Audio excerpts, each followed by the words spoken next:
Това е Илина Баджиева. Ще започна с много простички неща. Преди малко колегата много хубаво назова някои от причините за болестите. За мен едното основно е така нареченото незнание. Незнание на какво? Непознаване на себе си и на другите. Защото всъщност, ако се замислим реално, всичките ни проблеми по някакъв начин се базират на наши взаимоотношения, в които ние не сме се умяли да изразим себе си по най-добрия начин и съответно предизвикват се в нас определени емоции. Тези емоции носят енергията, така наречената енергия на биохимичното тяло. Няма да говорим в момента за това коя точно и каква, но реално всичко това, което преминава през нас, е взаимоотношения. Тоест, единственото, с което не че не съм съгласна, искам да добавя към предишния лектор, е, че реално ние комуникираме не само с словото, не само с очите, най-много виждаме и слушаме в момента.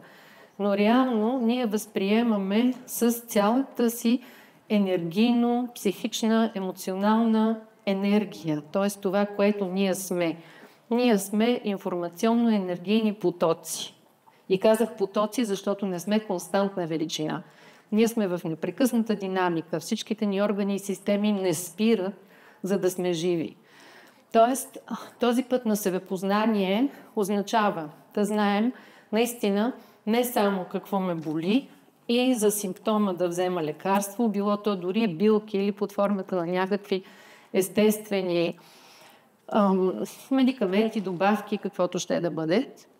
Но да си задам въпроса най-напред, каква е причината за това, което означава едно обръщане наистина на прожектора, вместо навън, как кой да ми помогне, навътре, кой съм аз, какво съм и как бих могла сама да си помогна. Най-напред, защото, както знаем, помогни си сам, за да ти помогне и Бог. Да, Бог е в нас, ама той горкия Бог, какво да направи, като ние непрекъснато му пречим. Така, сега започвам съвсем конкретно. Искам да ви дам просто набързо, защото няма време, наистина в един час, няколко основни знания по отношение на това, кои сме. Обикновено в моите курсове директно задавам въпроса, интерактивно. Кои сме ние? Кой съм аз? Чували сте го и в други различни семинари и така нататък. Значи, когато казваме кой съм аз, в момента искам да разгледаме какво мисля, какво чувствам. Кой съм аз означава какво имам, какво нося вътре в себе си, откъде идвам, на къде съм тръгнал. Всички тези въпроси не са просто философски. Те са абсолютно реални и аз ги задавам на всеки един мой пациент, клиент, ученик, приятел, познат, роднина, който има някакъв здравословен проблем. Тъй като тук съм на семинар, здраве и здраве. Значи, какво съм ви донесла тук? Започваме от тук. Какво е това? Някой знае ли? Ултар. Така, какво значи ултар? Какво представлява ултара? Какво има на един ултар? Тук имаме един будистки ултар, но той би могъл да бъде християнски, би могъл да бъде ведически, индуски, би могъл да бъде какъвто си искате. Дори поставянето на една снимка на близко същество, на майка, на баща, на починал роднина, който ми е бил изключително близък, с една свещичка, това, което ние правим в такива моменти на дълбоко свързване с кого? Не с някой отвън, а с нещото вътре в нас. По най-автентичен начин се казва ултар. Значи, но обикновено на един ултар, давам за пример будистския ултар, имаме свещичка. Какво представлява свещичката? Това е нашата духовна връзка, казваме. Това познаваме от нашата православна християнска традиция. Това е по някакъв начин изразява какво? Какво изразява в нас огъня? Някой? Нямаме време за това, ще ви кажа. С огъня се асоциира ян енергията. Чували сте за нея, знаете много добре, слънцето, сърцето в човека. Значи в нас ние реално носим елементите. Кои са елементите? Елементарно. Огън, вода, земя, въздух и някои казват етер. Съответно в даоистката традиция говорим за 5 елемента, като там говорим за дърво и метал. Ще кажем после те на какво отговарят, защото искам да ви дам частично и част от информацията там. Значи, ние имаме на този олтар вода, имаме огън, обикновено имаме някаква пръчица ароматна, но тя какво представлява? Тя представлява един от елементите – земя. А въздуха, ето го тук, и това, което съдържа всичко, реално казваме, наричаме, че е етера или пространството, което съдържа всичко. Да, когато запалим свещичката, този дим всъщност е въздуха, защото той движи въздуха. И съответно го променя, трансформира го. Тоест всичко, за което в момента искам да ви говоря, е, че ние реално сме една, както всички знаем и сте чували, перфектна лаборатория на взаимодействие, взаимообмен между елементите в нас. Това са и будистка, и даоистка, и китайска медицина, включително в практиките и познанията на нашите прекрасни богомили, и сихастите в християнската традиция и много други преди тях, защото всъщност няма нищо ново под слънцето и различните хора, да кажем, в различните места, където живеят, изразяват символно по различен начин едно и също нещо. Взаимоотношението си с... наричаме Бог. Какво е Бог? С най-чистото, най-чистия идеал, който можем да си представим, който трябва да е над всичко, за да ни е създател, който трябва да съдържа всичко, за да сме част от него, защото той е част от нас, а ние сме част от него. И в някакъв смисъл се проявява в материята, чрез тези елементи и алхимията, химията, която се основава на алхимията, което означава на трансформацията на елементите вътре в нас. Тоест, един олтар реално представлява изнесен нашия вътрешен свят навън. Нашия идеален вътрешен свят отвън. Така че, когато аз правя определени практики, тибетски, будистки или ако щете, християнски или каквито искате, реално аз правя едно преразпределение на енергията на тези елементи вътре в себе си. Например, когато аз събирам в намасте ръцете, лявата и дясната половина, аз обединявам лявото и дясното полукълбо. Когато направя така наречените мудри, които са свещените жестове. Също така при християнството това е свещен жест. Реално аз активирам меридиани, които са свързани с съответните органи и системи.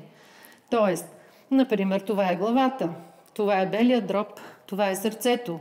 Какво правим винаги, когато се кръстим? Ние отиваме в третото око, кристалната зала, където са хипофиза, епифиза, всичко, което всъщност е връзката ни с така нареченото божествено. И ние го активираме, като активираме и докосваме тези 3 пръста. Когато казваме видимия и невидимия свят, т.е. символно, но и реално с нашите тела, които са тази прекрасна лаборатория и които реално са Бого-човека, т.е. Бога в нас и човека в Бога. Реално ние материализираме и непрекъснато се движим в взаимодействия и взаимоотношения с тези елементи и съответно с информацията, която е във всеки един наоколо. Тоест, когато аз правя определени духовни, свещени жестове, когато аз медитирам, реално аз отварям вътрешното пространство, затварям външните дразнители, за да мога да обърна навътре така наречения не ума в будизма се казва, който се говорим против него, но той няма нищо общо с ума. Ума, който е рациото, който е левия мозък, реално просто картотекира. Той не е лош. Той просто казва, да, ти спомняш ли си когато? Тоест той се обяснява някакви неща, той е обяснителя в нас. И за съжаление обяснителя не ни помага. Но десният мозък, където е интуицията, където директно влиза информацията, това е енергийната информация от този поток, с която ние реално общуваме със света около нас.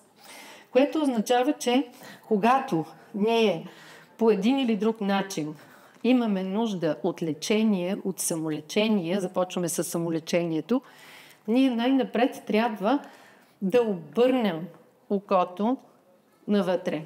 Тоест, така наречения, как да го кажем, непросветления ум, то се казва mind-heart, казва се ум-сърце, то е по-скоро сърцето, говорим, но сега не като елемента огън, защото ние трябва да ги съчетаем по някакъв начин, а говориме за духовното сърце, за това, което вижда, чувства, усеща, не само чувства, не чувствата, които са в слънчевия сплит, в стомаха, в тази чакра, всички сме чували за чакри. Говориме за свободния, чистия ум. Чистия ум, който е чистата, божествена природа, Буда природа го наричат. Това, което е свободно от какво? От нашите мисли, които всъщност, базиращи се на стара информация, се вкопчват в определена случка, натоварва се енергийно заряд, емоционален, който след това задължително има биохимично проявление и се проявява като проблем. Всичкото това нещо се импринтира в мозъка, в амигдалата, на постсинапса на неврона, мога да ви говоря научно, но това не е актуално, където гръмват едни иглички и те остават там за цял живот. Непрекъснато, винаги. Представете си от 0 годишна възраст до 10, 20, 30, 40, 50, 60, какво се случва? Значи, това се случва когато, т.е. говоря ви в момента за всякакъв вид травма. Можеш да паднеш да си удариш коляното, може някой да ти се разсърди, може майка ти плесне един шамар. Тази емоция се импринтира и след това получава биофизиологичен порядък. Сега, да се върна малко на източните практики и учения. Тоест, какво представлява този олтар? Този олтар са моите учители, защото учителите преди нас са тези, които, дай Боже, когато са истински учители, са постигнали пълно и тотално просветление. Какво значи пълно и тотално просветление? Това значи, че те са съумели да хармонизират изцяло, тотално и абсолютно всички вътрешни същности, които носим като информация в този информационно-енергиен поток от цялото ни анцестрално дърво и от всичките ни минали животи и от каквото искате друго. И те съумяват в един живот или след много прераждания чистят травми, чистят и кристализират и стигат до пълна хармония. Какво означава това? Със себе си. Вътре със себе си и отвън, което означава с всички наоколо си. Няма друга дефиниция за просветление, която да... разбирате, може да използваме много, много хубави, силни чуждици, фрази и така нататък. Но реално всичко се отнася и стига отново до нашите взаимоотношения. Не просто отношения. И сега започвам малко да рисувам. Тоест, разбрахме какво е олтар. Моите учители, които са вървяли по пътя, вървят по пътя, както и аз вървя по пътя, и той никога не спира. И докато си жив, и кой знае, може би и след като преминеш от другата страна, защото за мен смърт няма. Има живот. Различна форма на живот. На това, което ние сме. Но, тук да ви покажа, има един медицински Буда, а тук има една бяла тара. Всичките тези са отново проявления на мои същности. Само че, сега ще ви кажа нещо много неочаквано. Всички вие сте проявление на мои същности, защото сте тук и сега. И аз си взаимодействам с вас. Тоест, всеки един от вас, с всичките му преживявания, мъки, трудности, болки, болести, неприятности, радости, съмнения, щастие, желания, сме наистина едно, ма не само като ние всичките сме част от едно. Да, сме. Не, ние буквално сме си същности, защото вие сте мое огледало и в момента вие сте избрали да ме поставите на кормилото на вашата лодка, аз да бъда ваше огледало. Тоест, аз само ви припомням всичко, което вече знаете. Така, да се върна на тибетския будизъм, за да сме малко по-конкретни. Значи, в тибетския будизъм колегата започна да говори, има 4 основни благородни истини. Сега няма да ви разказвам как историческия Буда Шакьямуни, Сиддхарта Гаутама стига до тях. Минава си по пътя на всички страдания, на всички практики, с всички велики мъдреци и в крайна сметка никой не му отговаря на въпроса. Кой въпрос? Единствен въпрос, който всъщност представлява първата благородна истина и заради която всички ние сме тук. Тази първа благородна истина се казва Дукха. Някой знае ли какво е Дукха? Сигурна съм, че знаете. Дукха значи страдание. Тоест, за съжаление и за радост няма човек на земята, който поне веднъж, някога, някак си в живота си да не е преживял страдание. Тоест, на всеки от нас тук живите, нещо не ни е вред. В момента не определяме какво. Може да съм много щастлива. Току-що ми казаха, че ми се роди бебенце или че внучката ми е получила шестица или е пяла, не знам си кой конкурс си се е избрали. И аз пърхам от щастие. Много съм доволна. И в следващия момент обаче ми звъни отново телефона и ми съобщава, че моя близка приятелка е починала. Значи моментално радостта, в която бях тук, отиде в страдание. Разбирате ли? И това се случва непрекъснато, на всяка секунда. Тоест няма време, в което да няма промяна. Сега, добрата новина е, че има промяна, променяемост. Тоест, че не сме непрекъснато само в страданието. За съжаление сме свикнали да се концентрираме върху него и да го субстанциализираме. То е най-силното. Така, значи първата благородна истина се казва страдание. Обаче, какво значи това? Така, страдание. Значи, ама ако ние само страдаме, трябва да си посипиме главата с пепел и сега да се гръмнем и айде чао и няма какво и другия живот пак и въобще за какво сме тук и сега. Така, втората благородна истина на будизма казва, т.е. това отговаря на въпроса каква ми е ситуацията. Т.е. аз трябва да спра. Сега, ако сте в моя клас, ще ви кажа да станете и ще направим една практика за стоп техника, да видите какво означава да спреш. Вие сега ме слушате, ама да спреш означава и да спреш да ме слушаш.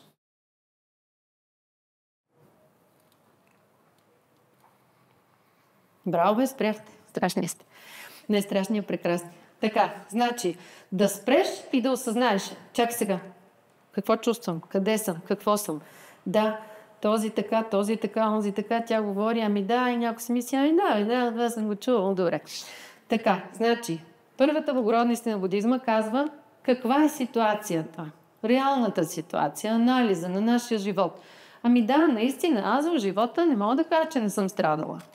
И не мога да ви кажа, че въобще съм стигнала по пътя до тия учители по лекия път и по лекия начин. Няма да влизам в тези подробности. Всички имате подобни, защото сте ми огледала. Втората благородна истина отговаря на въпроса, добре, аджеба, страдаме, ама защо страдаме? Значи първо отговаряме какво, после защо. Защо страдаме? Тук вече Шакьямуни Буда отговаря, много просто страдаме, защото не знаем.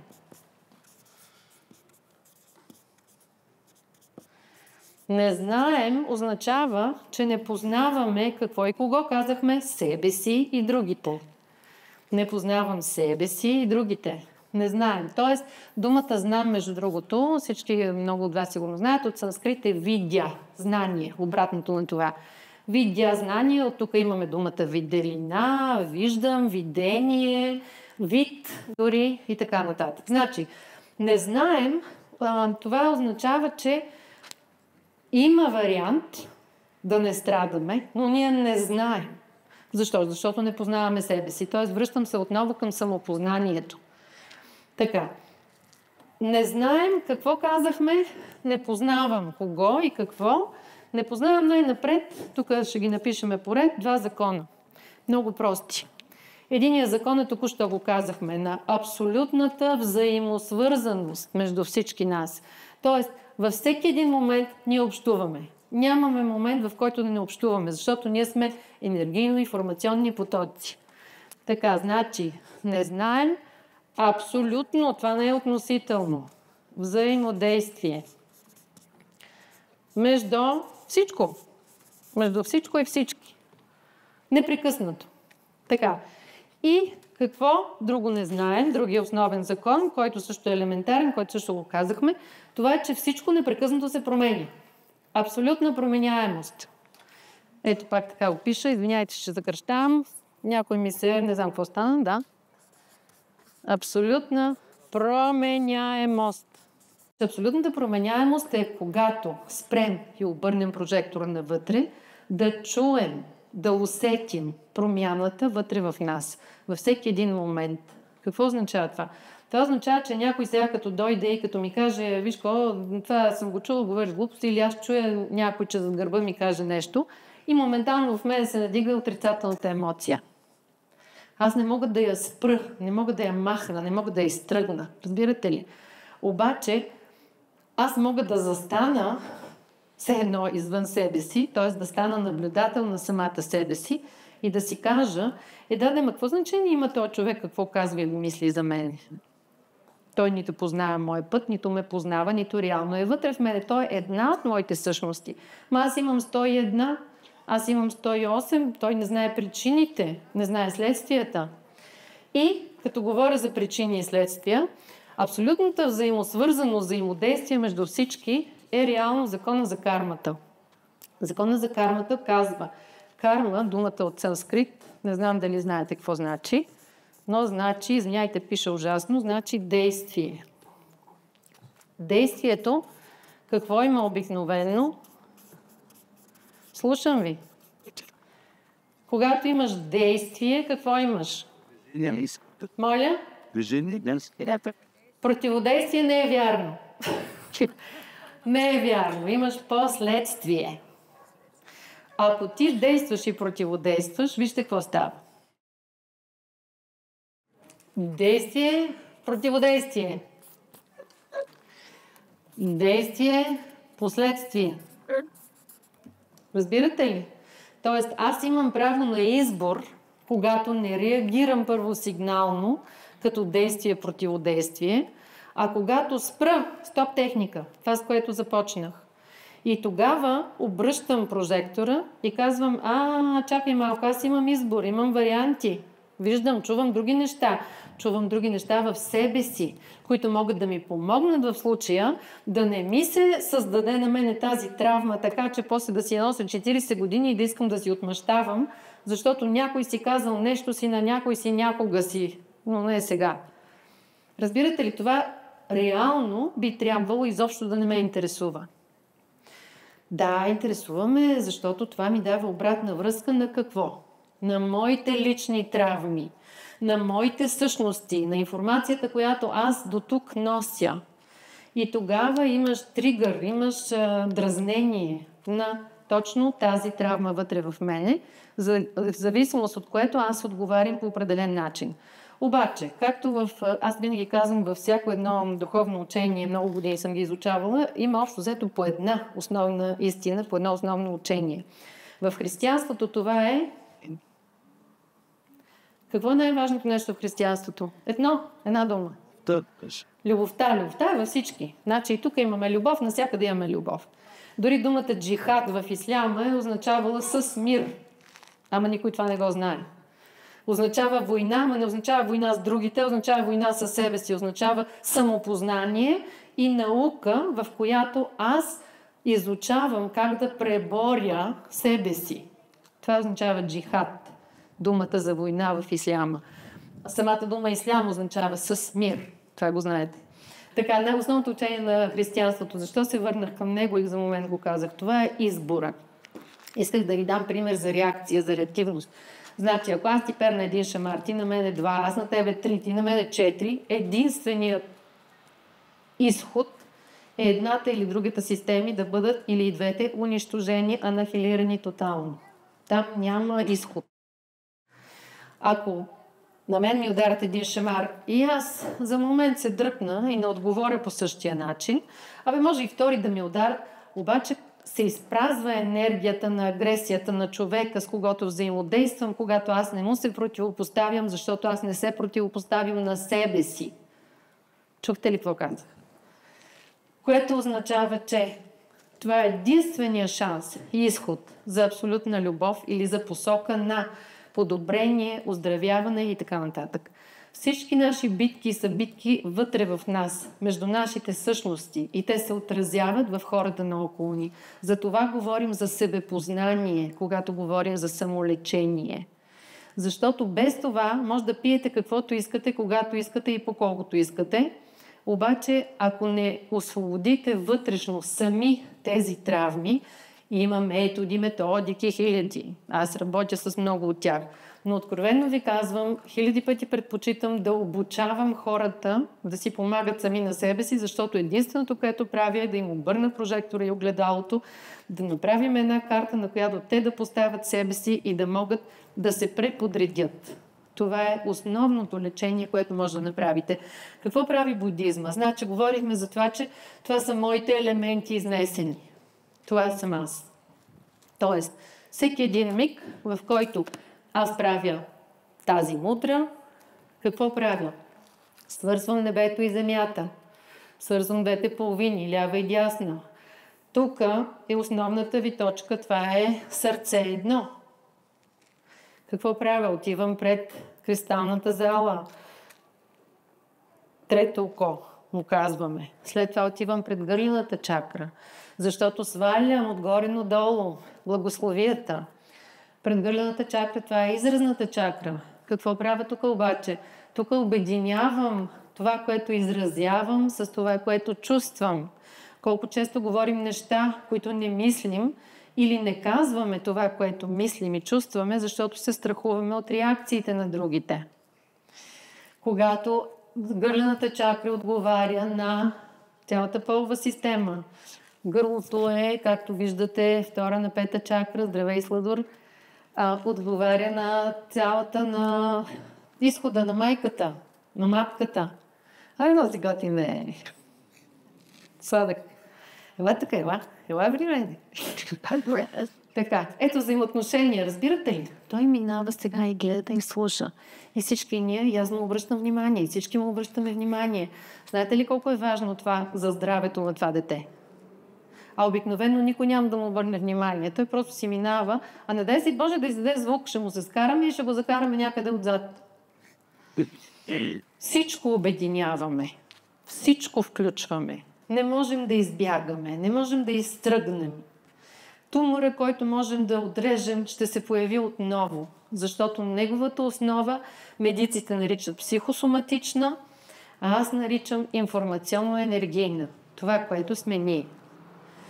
Тоест, преди да го има морфологичното проявление, винаги има някаква форма на емоционална травма, на реакция, която не сме овладели, която се импринтира. И този импринт остава за вечни времена, докато не му обърнем внимание и не го прочистим. Но за да го прочистим, има практики и техники, само че трябва ние да го направим. Затова на всички мои пациенти, студенти, ученици, приятели и така нататък. Казвам, в България има супер духовни хора, които, нали, са всичките много велики, всички сме учители, всички сме от траките, па и преди траките, па сме атланти, па сме пред атланти. Съгласна съм, чудесно, прекрасно, обаче имаме едно изречение, дето си го практикуваме на 100%. Иска ми се, ама не ми стиска. Какво значи иска ми се, ама не ми стиска? Ами не ми стиска да си правя практиките. Не ми стиска, като ви кажа да правите 10 минути на дишане на ден. Ама всеки ден. Не, нямам време, много съм зает, много съм стресиран тук.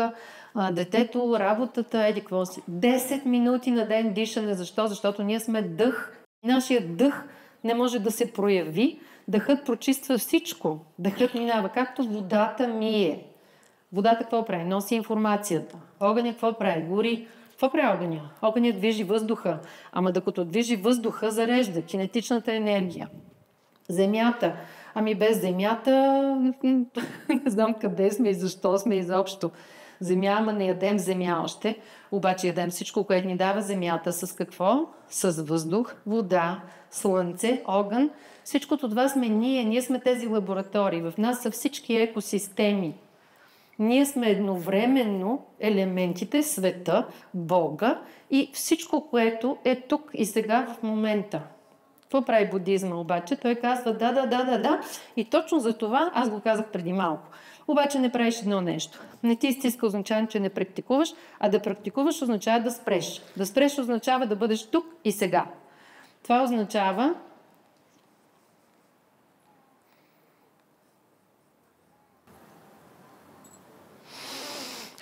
не ви чух да дишате, защо спряхте да дишате чак. Дишайте. Слушайте ме и сега всеки в себе си. За малко. Така, позатворете очи, ако искате. Поизправете се на столчето, ако искате.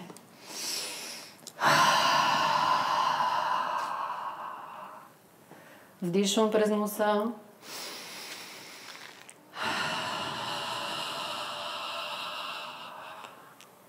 Хайде пак.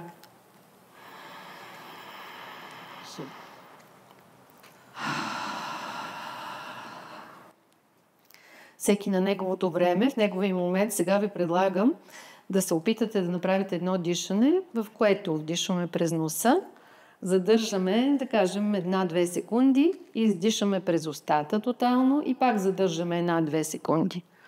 Може да бъде, ако искате да си броите, ви е по-лесно, 4-2, 4-2, може да бъде 6-3, 6-3, всеки му в зависимост от неговия капацитет. Това се казва пранично дишане. Айде да го пробваме за няколко минути. Няма да ви държа да дишате цял ден. Така, съгласни? Дайте малко реакция, бе. Кой е окей? Yes, давай, малко движение, защото и движение трябва и кинетика да има. Хайде да затваряме очи. Затваряме очи всички.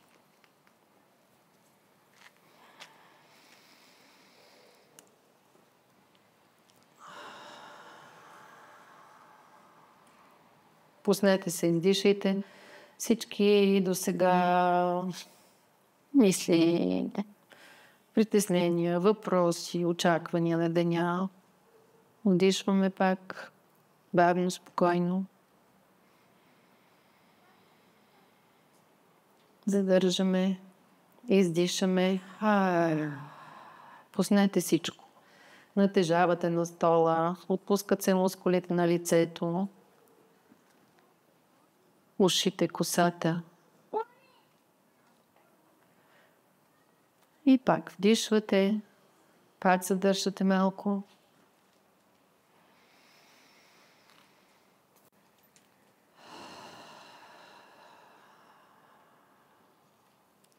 И сякаш отпускате всичко. Това е фаза на пристигане. Все още пристигаме. И сега нищо друго не правим, не слушаме Илина, а само следим дишането си. Собственото си дишане. Аз дишам. Пръстите на краката ми дишат. Естествено, спонтанно дишане. Вече може да пуснете другото дишане. Сега глезените ми, пръстите ми дишат. Колената ми дишат. Дишам през бедрата си. Дишам през седалището си.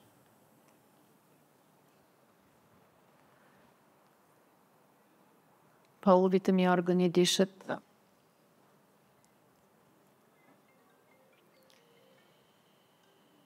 Това са мантрите на съществуванието. Не се притеснявайте, продължавайте да си дишате. Вие сте си вътре, във вас, във вашия ултар, във вашия свят.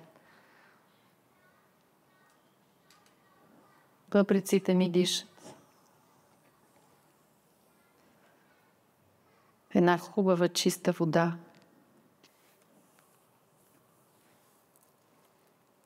Стомаха ми диша. Център на земята.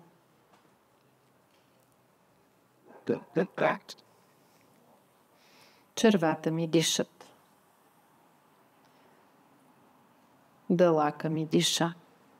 Черния дроб. Едно чисто тревисто зелено.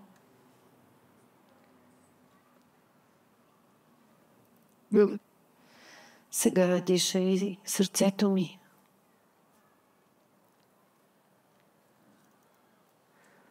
Благо, кремав.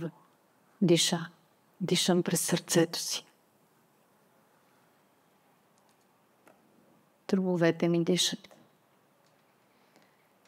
Чисти. Като звънчета.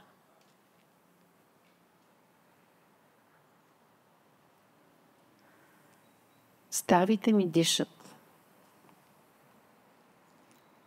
Сега дишам с лицето си.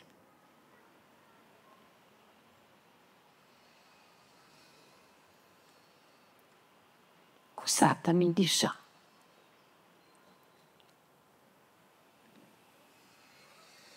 Кожата ми диша. И аз съм като един огромен балон. Разширявам се, разширявам се, разширявам се. Дишам. Аурата ми диша. Тя е много голяма. Тя става все по-голяма. Дишам. Аз съм дъхът на Бога.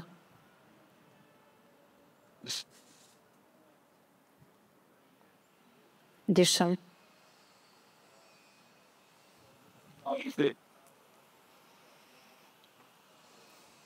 И сега просто пускам всичко. Останете се затворени очи. Пускам. Пускам още малко. Аз съм дъх, който се рее в това прозрачно, чисто, нежно, леко пространство. Аз не се блъскам в трубите. Аз дишам.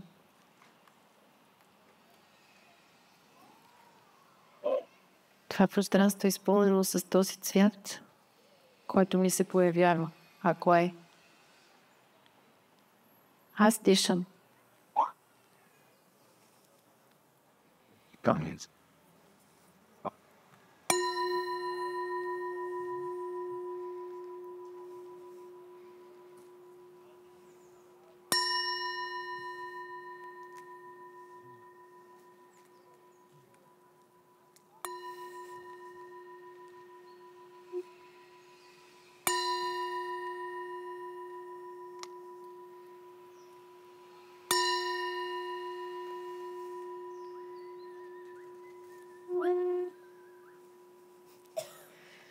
Имаме си музика. Сега може спокойно, когато който карто се чувства да се върне отново тук и сега.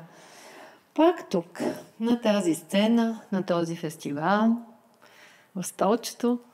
Как се чувствате? Дайте по едно пръстче да е окей, така, всичко да знам аз, защото и така, ако е да знам. Защото трябва да сме искрени. Спомняте ли си? За да сме здрави. Трябва да дишаме. Трябва да практикуваме. Така. Имаме ли време още да ви понарисувам още малко? 10 минути само. 15. Супер. Така. Още малко искам да ви нарисувам и да ви покажа бързо, защото няма само да седиме, цял ден сте седяли. Така че въобще няма повече да седиме. Така. Секунда. Бързо рисувам нещо, само да не излезе извън времето си. Така. Ето тук така е човека. Така. Сега. Опа. Изпълняваме. Цък. Така. Така. Ето му го пъпчето. Нали знаете това кой е? Това е човешкото тяло. Ето тук има едно сърчице. Ето тук има едни бъбреци.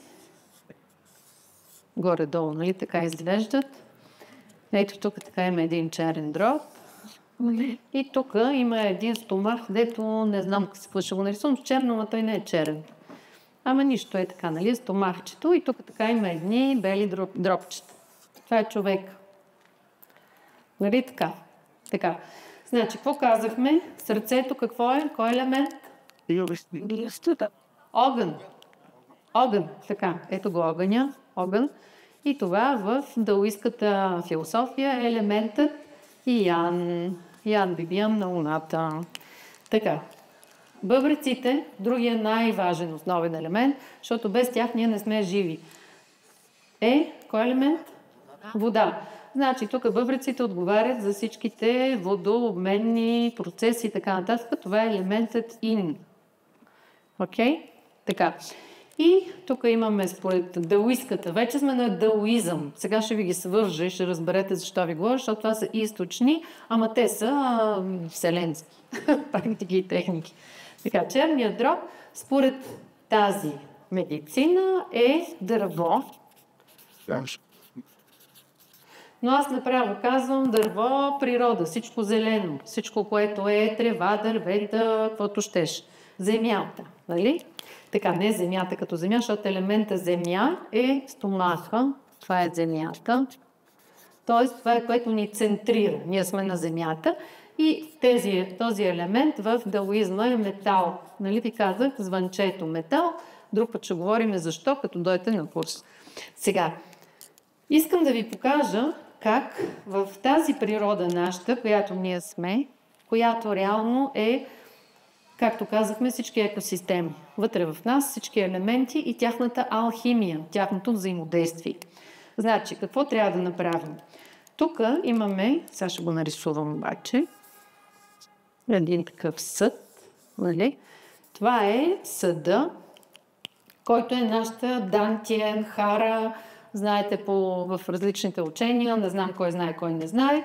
Тук реално са, да кажем, защо ползваме тези органи, ами защото това е малкият ни мозък, така го наричаме. Тук всичките ни елементи вътре в нас, не елементи, а органи, реално съдържат цялата информация от оно и време.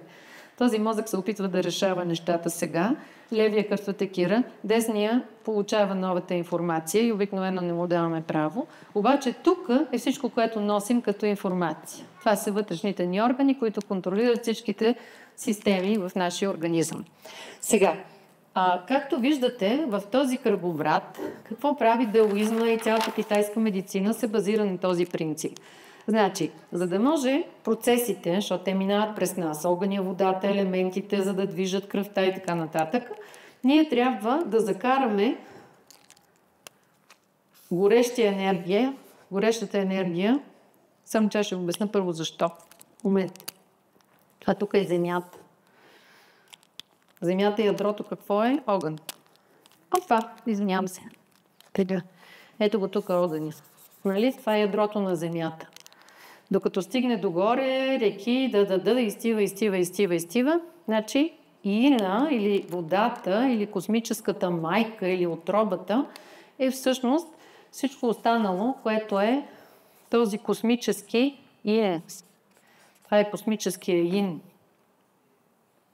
Това е космическата енергия. Всичко, което съдържа телата. Защото телата имат в ядрото си огън, изстиват, обаче това, което ги съдържа, е космическата майка, космическата отроба.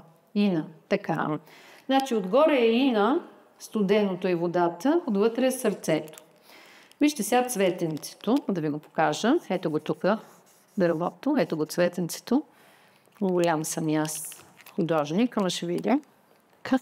Хоп. Така. Ето още едно цветенце ще направим. Или едно дърво. Хайде едно дърво да направим. Така, зеленото дърво. И къде са плодовете на дървото? Тук отгоре. Нали така? Плодовете на дървото. Трябваше със сина да ви нарисувам, ще ви кажа защо. Сега, ако видите всичко в живата природа, къде му е ина, къде му е яна? Яна му е отдолу, ина, това е половата система на цветята, на плодовете, е отгоре. Разбрахте ли? Яна е отдолу, отгоре са всички венчелищата, семена и така нататък. Реално това, което дава живота, половата система на растението е отгоре. Забелязвате ли какво става при човек? Той е единствения, при който е обратното. Яна е тук, ина е тук. Значи, цялата даоистка алхимия и лечение по този метод означава, че ние трябва да закараме огъня отдолу, което означава, трябва да извадиме от земята яна, трябва да закараме яна от тук и да направим един огън да подпалиме, така. Така че, когато се изсипе водата, хоп, тук така, в този съд, Когато правилно е обмена между Ина и Яна в нашия организъм, това се отнася вече за всички органи и системи, трябва да е балансиран, защото нито водата да изкипи, защото огън е много силен, нито пък да пресъхне. Разбирате ли? Т.е. да не пресъхва, да не изкипи и двете. И нито пък да бълбука повече, отколкото трябва. Защото тогава получаваме всичките видове подагри, подувания и така нататък. Промени в кръвното, сега няма да ви обяснявам конкретно. Което означава, че ние реално трябва да закараме сърцето, бъбреците, така че този обмен на Ина и Яна. И как го правим това? Защо, например, хората се кланят в тибетския будизъм и в християнството? Какво правя аз при всяко поклонение? Ом Аум, правя прострация на земята. Аз обръщам Ина и Яна. Значи това е практика. Когато правя по същия начин, се кланям пред иконата. Аз ви казах, какво правя? Отца, третото око, волевия център, сина или сърцето, или слънчевия сплит, емоцията, Светия Дух, амин. Знаете ли къде се пресичат? Точно в тимуса. Не, в тимусната жлеза. Което означава, че откъдето знаете, че всичко се регулира в физиологията и в медицината от жлезите с вътрешна секреция. Значи, когато ние правим определени практики, даоистки, буддистки, християнски, каквито искате, защото исихастите са имали една много интересна практика, в която седат, съсредоточават се върху пъпа си и после имат едни такива движения, както имат и тибетските буддисти в монастирите, в които те непрекъснато обръщат тая енергия, този кръговрат, работят с него. Ето ви как духовните практики не са безсмислени, а те са свързани реално с нашата физиология. С това, което са достигнали хората през хилядолетията, тези науки, за да ни дадат начин на какво? Самолечение, чрез какво? Себепознание, защото аз трябва да знам какво да правя. Така, това е основата на всичките цигуни, за които сте чували, тайчи, за което сте чували. Всичко това аз работя с информационно-енергийния поток, в който зависи на какво ниво се намирам, къде съм. Аз работя с определена чакра, с определена енергия и работя съответно да я хармонизирам, балансирам. Това, за което говореше и колегата преди аз да стъпя на сцената. Тоест, в тези практики сега, айде ставайте всички, който иска и който не иска, който може и който не може, ставайте. Защото искам да завършим с нещо практично. Елементарно, всеки може да го направи, не е трудно, няма нужда да имате изключително здрави крака, крайници или мускули. Така, айде най-напред да вземем да се поупънем. Упани, колко можеш да съберем ръцете. Сега вдишаме и при издишане бавно, спокойно, всеки вътре в себе си закарва ръцете си заедно пред третото око и казваме звукът Ом. Айде, вдишваме.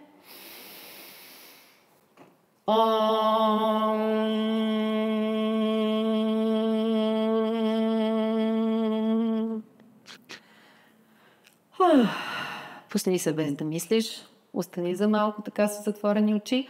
Сега ме слушайте с затворени очи. Пак вдишваме и при следващо спускане на ръцете пред гърлото, пред гърлената чакра, казваме звукът А. И отново, пуснете всичко, бъдете със себе си, не обръщайте внимание на колко у вас какво прави и какво казва. Вдишваме.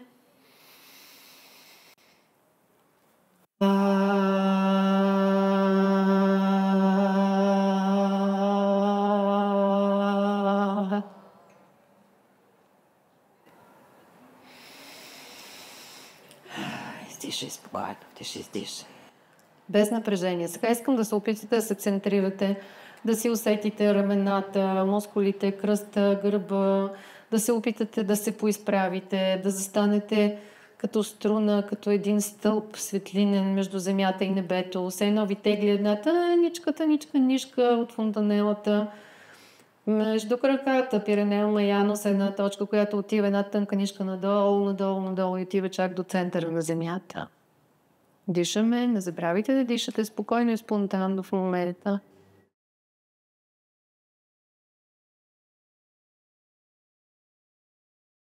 Сега, при следващото вдишване отново, при издишане правим звукът хум и закарваме ръцете, както са в намасте, пред сърцето. Като искам да го почувствате с гърдите си, как трепти, как звънчи. Вдишваме.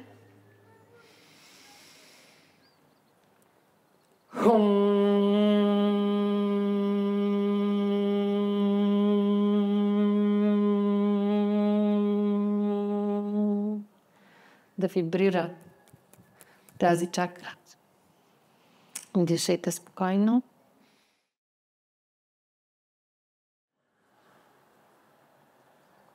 Отпускате раменете, отпускате ушите, отпускате лицето. Сега сте в центъра си, спокойни, божествени.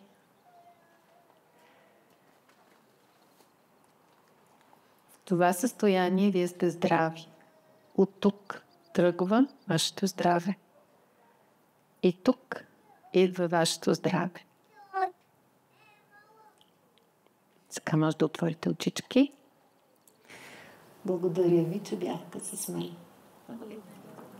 И че сте ми едни прекрасни огледала. Здрави! Благодаря.